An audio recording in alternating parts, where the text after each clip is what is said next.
Hello, and welcome to the Caregiver's Compass, where we guide you through the journey of aging, caregiving, and life's most important decisions. I'm Regina Webb. I am an occupational therapy assistant. I'm a licensed realtor, and I'm the owner of Compass Senior Living Advisors. I am so excited today that the Caregiver's Compass is on tour, and we're here in St. Louis, Missouri, and I'm hanging out with some very dear friends of mine, and we were talking. And I had to take this moment to introduce them to you.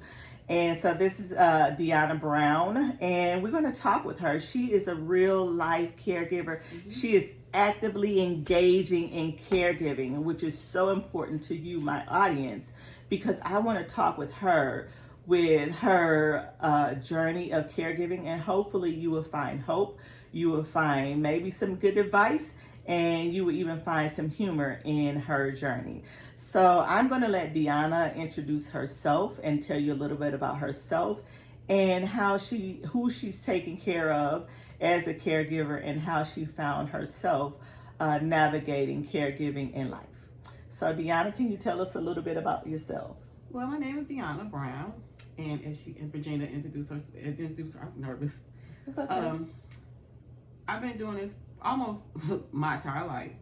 I started off probably about 1920. Yeah, I'd say about 1920. Started off taking care of my grandfather, who was legally blind, and he needed someone to kind of like take him to his doctor's appointments, drive him around. So I pretty much started there taking care of my granddad. Then my grandmother had cancer, so I would help out with her. Being a caregiver, helping out with my grandmother, my granddad. Down low, my son's father got sick. Started helping out with him, and then also my dad got prostate cancer like in 2008, and so my son decided he wanted to bring him home with us. He was like, you know what, I want my papa here with us. I was like, okay, if you want your granddad here, we can go. I gotta do what I gotta do because you want your granddaddy with us. So I've been taking care of him since like 2008. It's been a journey, ups and downs, but then he just had a stroke on June 8th of this year. It's been a month. It's going. So it's been rehabilitation centers. It's been he had the stroke June 8th. He stayed in the hospital for 5 days. And then, I had to get where the social worker was calling me and asking what kind of rehabilitation center I need to put him in. So that was like trying to work and find out what medicine he on. It's a lot going on during that time, but just trying to work and balance. So I'm at work and trying to get calls from the doctor's office and the hospital saying what's going on with him, what type of medicine he has. It started off, I came home from work. I was just checking on him, see how he was doing. He was fine that morning. But when I came home that evening, he was downstairs in the basement, and it just seemed like he just couldn't talk. He was just standing there I think you having a stroke, something not right. So I called 911. And I took him to the emergency room. He had also had an episode. We was in Tennessee with my son. So he had already supposed to see a neurologist, which we was going to see a neurologist on Tuesday. And so again, I already had that set up for me to go take him to the doctor. But at that case, he just had a stroke, and I had to run him to the hospital. And he was there for 5 days. And then we had to go to the rehabilitation center. So I took him to the rehabilitation center. He was there for maybe 3 or 4 days, and then I was in there Tuesday, I think it was like the 17th, and he started shaking real bad. It was like he was having a seizure, so we hurried up and got him to the hospital for that. Did that. We went. He had a seizure. Took him to the hospital where they gave him some medication. Gave him. He got confused. He said he was on the desert, or he was on a boat. It was an episode at the hospital where he fell twice, and the hospital did not let me know. So that was like an ongoing thing there. They kept moving him from different rooms. So I was having issues with that. Again, I'm trying to work, and I call up at the hospital like in the middle of the night. It'd be like 2 or 3 o'clock in the morning. I'm calling, checking on my dad. And they never told me he fell until I called like at 9 o'clock that morning and found out he fell. And he had already failed. Let me just run back. He had already failed at the rehabilitation center that Sunday, like 2 days before he had the episode. Right. On the right side of he had the stroke on his left side, but it affected his right side.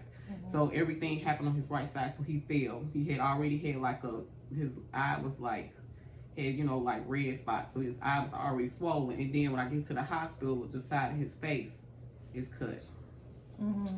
So that happened, and so fast forward, he goes back to go back to rehabilitation center where he's getting his help. Mm-hmm. Now we're back at the rehabilitation center where he went back to the hospital again because they thought he might have had another stroke. Or it come to find out he had a seizure, but they didn't let me know. So again, I'm at work. I get a call from the hospital at 11 something that morning saying that they took my dad over there with the rehab place and not let me know. So of course I'm freaking out and I'm calling rehab place and case manager's like, you did not know that my dad was on his way to the hospital. I didn't know anything. So again, I'm just trying to do all that. But fast forward now, he's in a skilled facility and he had another episode where he had to go back to the hospital mm-hmm. where he had another seizure. Mm-hmm. So right now, we're just trying to make sure he's doing good. But right now, this is why I look a hot mess. It's okay. It's because, sorry. Mm-hmm. I look a hot mess because I literally just left the hospital because he called me this morning to say I need to come up to the hospital today. And I'm still trying to work as well. So I have a full-time job and I work 5 days a week. And I still try to balance taking him back mm-hmm. and forth, going back and forth to the hospital. Mm-hmm. So it's not an easy job, but I promised him I would not put you in no kind of nursing home unless I cannot take care of him anymore. Mm-hmm. So right now we're just dealing with him getting home so I can take care of him. Because, right now I'm not able to take care of him because he needs someone 100% like 24-hour care and I cannot give it to him. Mm-hmm. So I did explain to him until he get a little bit stronger where he can assist me, then we'll do the skilled facility. But I tell him he will be at home, and when I be at the hospital, I make him do his exercise with his arms, mm-hmm. and I tell the nurses, do not help him. You need to let him do the gait belt and try to assist him from going from the wheelchair to the bed. Do not hinder him, please. So I have a question. So right now he's in rehab. Correct. Okay. Skilled facility. He's in a skilled facility, mm-hmm. but not for long-term care. He's only there for rehab. Just only for rehab. So you as a caregiver, so let me kind of review. You've been caregiving your whole life. Correct. But you're still living. You become a mother. Mm-hmm. You have a full-time job. Yes. But you're caring for others. So then my question to you is, how are you navigating caregiving for others, but still maintaining that care for yourself, still maintaining and juggling how old is your son? He's 27. He's 27? Yeah, he's 27. Okay, so 27. So mm-hmm. let's kind of go back for a really quick second. Mm-hmm. How did you navigate those teenage years? Were you still caregiving during that time? I was. So during that time of teenage years, just thinking about those caregivers that we have out there, how did you navigate caregiving, being a mother, all the busy things that your son was involved in, your own life, your own needs? How did you navigate those things during that season? It takes a village. It takes a village because when I'm not able to take my son to maybe like a football, practice, I had my best friend, I had my family to, hey, cousins, auntie, I'll take him to the game for you. I'll make sure he's good. It takes a village. It just can't just be one person doing it all. So I can't say I did it by myself. Mm-hmm. So when navigating when my son was a teenager, and then I think too, he was a little bit like 13 or 14 years old. Mm-hmm. So at that point, he understood that, hey, I need to help out. Mm-hmm. My papa can't do everything. Mm-hmm. My dad can't do everything. I need to help out. And then when he turned 16, it really helped me out a lot because he was able to drive. Mm-hmm. So then when he turned 16, he was working, but also when it's times when I couldn't take him to the doctor, then his grandson would take him, which was mm-hmm. my son, would take him to the doctor. So mm-hmm. it depends on how you raise your children too. So really help you doing being a caregiver because they want their parents to be okay. Mm-hmm. Do I give myself care? Yeah, I do. I do. I have to sometimes take a day just to decompress, try to go get my nails done. Now, when you take those days to decompress, mm-hmm. because again, I'm thinking about those caregivers that maybe want to take those days, but they feel like they can't. Mm-hmm. how did you arrange things to make sure that the individual that you're caring for was still cared for while you stepped away for a minute? How did you manage that? I have someone at the house to watch people with them and make sure they're good. And I always set up, I'm like always plan ahead. So if I leave, I say, hey, can you be in there with them for a couple of hours? I'm just going to just step away for a little bit. And like I said, family and close friends come in to help out. Because like I said, it takes a village. And also they don't want you, make you feel like you overwhelmed and just tell you you're not doing this by yourself.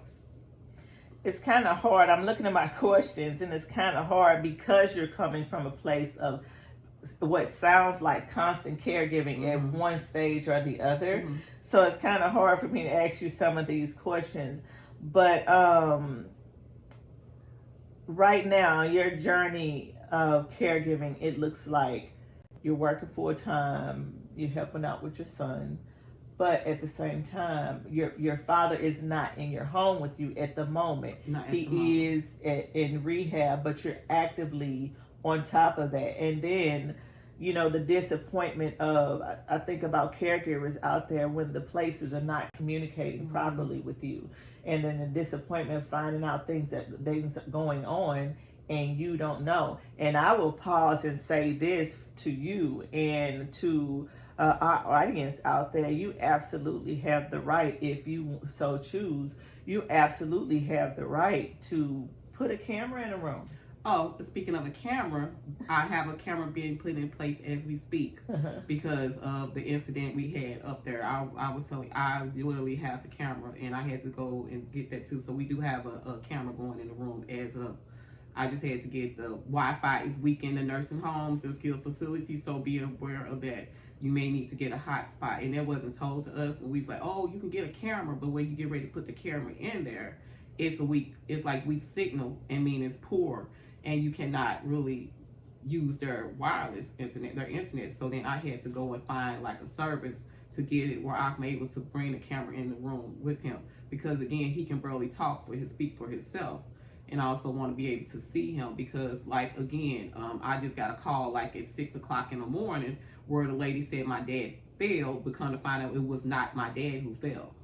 It was another patient who fell. So there again, you have to worry about who is watching your parents or your loved one when you're not there. Because at the end of the day, you still have to work. You still have to provide for yourself and for your family and to pay the bills. So it's was hard to like navigate that. And we was like, we getting the camera in there. So we do have that process of coming in on Monday. I had the camera set up, but again, I couldn't get it in there, because of the weak signal. But I just set up with an online phone service so I can just go ahead and get that put in the room for him. So in this season, tell me this, because I know it's difficult to see your parent transition to different stages in life. And depending on your age, we as women, as we get older, we're transitioning to our own different stages in life. So tell me, what has been one of the biggest emotional adjustments you've had to make as a caregiver? Life changes. I just can't get up and leave like I used to. But I never really left him in a home by himself. Like it was time where I knew I was going out of town, I would send him down with my son. Because I was like, you cannot be in a house by yourself. So, but like now, it's a transition now where I can't send him away, if I decide to go out of town. So now I have to sit there and think, okay, what I'm going to do now, I might have to bring someone in the home to watch him while I'm not here. Because at the end of the day, I still need to decompress. How can I say reset? You just like when you work 40 hours and you need to take a vacation. Because when you come back from a vacation, you yourself, you able to give 100%. I don't want to feel like I'm just working on fumes. And as my manager told me, you're not a Wonder Woman, so stop being Wonder Woman. Have you ever found yourself in a place where you were caregiving on fumes? Yeah, the last week. Yeah. So how did you navigate that? Because there's a lot of caregivers out there that they feel like their constant state is working on fumes and existing and taking it moment by moment, just trying to make it. So in caregiving, in those moments, like, one, how did you manage the moment? And then two, how did you navigate your way out of that moment to see it that brighter day? I have to meditate in the morning time. Mm-hmm. Give it to God. I have a daily devotion book. I look at every morning and try to listen to some kind of music. And just have somebody to talk to. Because I was walking around here with 3 fingernails without no polish on here. I was just walking my friend was like, you need to, my sister mom was saying, look, you gonna get your nails done tomorrow. You gonna get your feet done tomorrow. You need to decompress. He okay, he's in a skilled facility. You need to take a day for yourself, because when you get them phone calls in the middle of the night, it's like, wow, what do you do? And also, may I say, it's almost to the point where, did you make the right decision? And I'm sorry to turn up. Oh, this is real. Because everything is falling on me.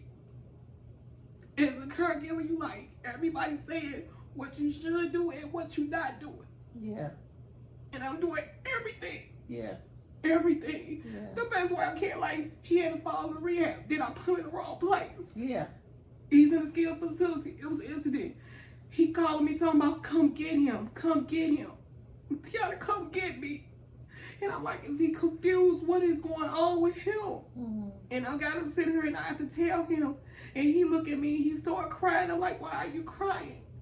He said, because I'm worried about you. And I said, don't you worry about me, because I'm going to fight for you. And I'm fighting for you. And I am fighting for him. I tell him this all the time. I am fighting for you. And I'm going to fight for him. And he called me. He said, you gonna come up here? I was like, yes, I'll be up there. So it's like, sorry, it's just be having my moments where I just melt down and I try to hold it in. So yes, Do you have siblings? Yes, I have a sibling, but he don't help. I understand. I won't go into that. I understand. You know, it's like, they live their own life. Yeah. You know. So, but I have family that's been helping. That comes up there with me. I have friends. My family come up. So, and his sisters, my aunts, they've been trying to help out and tell me, you're not doing this by yourself. But at the end of the day, I get the phone calls. The weight of the decision falls on you. Mm-hmm. And there's so many caregivers that, number one, nobody's perfect. Mm-hmm. And all we can do as caregivers is our very best with what we have and make the best decision with the knowledge that we have. There are resources out there. So I'm going to kind of pivot a little bit more on this caregiving side. So many caregivers, they kind of put themselves last. I really think on you talking about you being a caregiver for so long. Mm-hmm. And then in caregiving, because we're in the trenches, in the thick of it, a lot of times we forget about us. Mm-hmm. So in those times of forgetting about yourself, how do you that kind of goes back to that self-care, which is so important. And I'm saying this looking at the caregiver who not going to their doctor's appointments. Mm-hmm.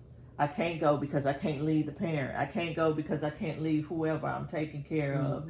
They feeling pains. Mm-hmm. They're feeling panic attacks and they don't know what it is. They're feeling anxiety.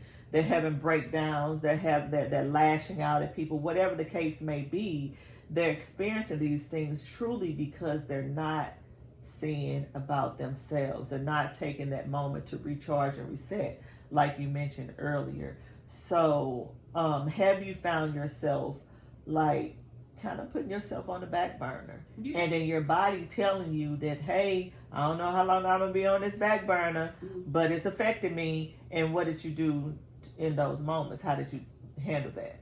I just did it. I literally just had to put myself on the back burner because he has a doctor appointment. I had one, so I had to cancel mine. Because it was important that he get to his appointment than with me. So so speaking of that, yes, I had to do that. But also I try to go ahead and try to take care of myself as well, because as they say, if you don't take care of yourself, who gonna take care of them?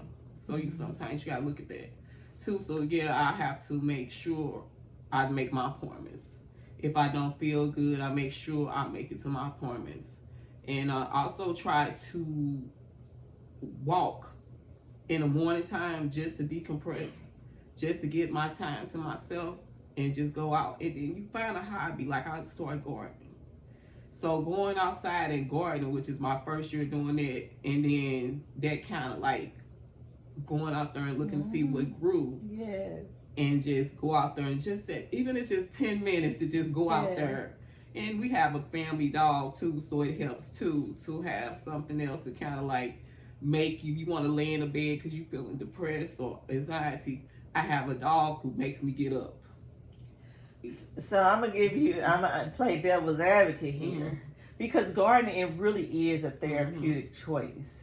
Playing with a family pet really is a therapeutic choice. And you mentioned walking, and that kind of, all three of these things gonna fall into my next question. I feel like you answered them, but maybe you can give more advice on some other things. But devil's advocate is, what about that caregiver? Even though you know the benefit of it because you're doing it and you see how it's really helping you. What if you got that caregiver say, I can't care for another thing? A garden, that means I got to take care of some plants. A dog, that means I got to take care of a dog. What benefit are these things to me? What would you say? I say you have to find what makes you happy and what your best interest for you to be.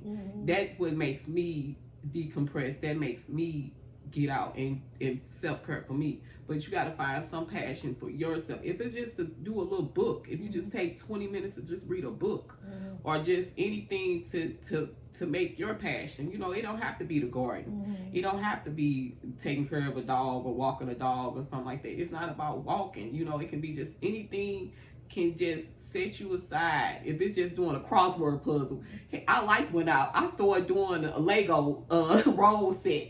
Something to put, like I notice now is the older I'm getting, that I like to put stuff together. Something to detach you from other things. Like if you can read instruction on putting like the table together, that's something to distract you. And then you say, oh, this is what I made, and this is what I can look at and sit down and do it. Okay, I put this bench together. I did that. You can find anything to kind of like make you get that self-care. And again, like I said, who would ever thought I'd put something together? Because I would never want to put a little table together, but I find myself doing it. Who would think at 52, well, I'll be 52 years old this month, that I like to do a little Lego roll set. Just something to ease my mind. And then too, I don't like to have quietness. I listen to music. I find something to listen to music. I listen to podcasts. Something to clear my mind. So I don't like quietness. So the quietness will drive me crazy. So I have to have something to listen to or something to keep my mind going. Because if you don't, you're going to go crazy. Very true. So, last question, but I want to add to that. I know when I lost my mom, one of the things that helped me navigate grief was I started doing jigsaw puzzles. Just something mindless, and it was so peaceful to me, and it really was therapeutic for me. So my last question is on a note of your journey of caregiving with your dad. Is what's something you've learned about your loved one through caregiving that either surprised you or inspired you? When we was at the rehabilitation center, and we did the caregiving day to see when you bring them home, and they was asking questions. He said, "She got this. She know what she doing. She gonna take good care of me," and that made me feel good. Oh, that's beautiful. Beautiful. It made my day. Awesome. Yeah. Okay, so we did this interview a little backwards here. We usually start with a segment called Mythbusters. And so I'm just going to throw some caregiving things out there. You tell me they're facts or if they're myths or or they're not myths? And then you maybe elaborate just a little bit on the why of that. Okay, so as I was saying, is she talked about it takes a village, and maybe some of you out there, you feel like you don't have a village, you don't have the support, you don't have siblings, you don't have immediate support around you, and you feel like you're alone and by yourself. I admonish you to look at community organizations. I admonish you, if you go to church, go visit your churches. They may have volunteers that's willing to volunteer to sit with your family member to give you moments. If your family member is severely affected in their health, I would admonish you to go learn about hospice. I have some videos on my channel about hospice, and they provide respite care. They provide a week or so, I believe monthly, that they can take care of your loved one to give you a break. So there's avenues out there. The reason why I share that is there's avenues out there for you to receive support and help if you feel like you don't have it immediate within your circle. So I wanted to throw that out there for that second myth. I'm going to run through these last few myths, and then we will be done for today. I hope that we've given you great information. I hope that we provided in this story something that you can connect with, and also a solution. And I just want to say that this has been great for me. So myth or fact, if your loved one has dementia or any other health issue, there's no point in trying to communicate with them at all. They just can't respond. That's a myth. That's a myth. Good caregivers should be able to do everything themselves. That's a myth. You sure? You say what you just say? Good caregivers should be able to do everything themselves. No. Nah, that's a myth. No, that's a myth. No, you I was can't just playing. I'm like, yes, no, that is a myth. We are human, man. Yeah. We are only human. And caregiver burnout only happens after years of caregiving. It's not true. Oh, it's not true. You sure? I'm positive on that. So again, thank you so much for joining us for this episode, special episode, Caregivers Compass on Tour. We're here in St. Louis, Missouri. And thank you, Deonna, for sharing your story, your life. I'm going to give you some last words. You sure look like you got something you want to say. I'm saying thank you. Oh, yeah. And I appreciate you asking the question. Thank you so much. I really appreciate putting my story out there. Absolutely. I really do. And like I said, family means everything. And yes, I have a sibling. And yes, he's willing to help. And I have good friends. And it takes a village. Just remember, please, if you need help, ask for it. And if you got good people in your life, they're willing to help. With no doubt in mind. Because they said everybody come in your life for a reason. But them lifelong friends and lifelong family, they're going to always be there to help. And that's all I have to say. So those are the last words. I don't have to ask a last word question. Thank you, Deonna. You're welcome. Thank you for being open. There's a lot of caregivers that are going through a lot, but they don't want to share. Mm-hmm. They don't know how to share. So I want to thank you for sitting down with me and sharing this journey that you're on. I wish you the very much blessings and Godspeed for your dad, his recovery and his healing, and the continued support of wonderful friends and family members around you. So thank you again on this episode of the Caregivers Compass. Please like and share. Please follow us on YouTube. We do have a Facebook group. You can find us on Facebook at the Caregivers Compass. Join our Facebook group. Interact. Ask questions, give solutions, share what you've learned along your way as we all grow together and we learn to caregive together. If you would like to learn more about our services here at the Caregivers Compass, you can contact us and we will be glad to talk with you and see how we can help you and your loved one in the journey of aging. All right, like and share. Have a great day. Thank you. Bye-bye.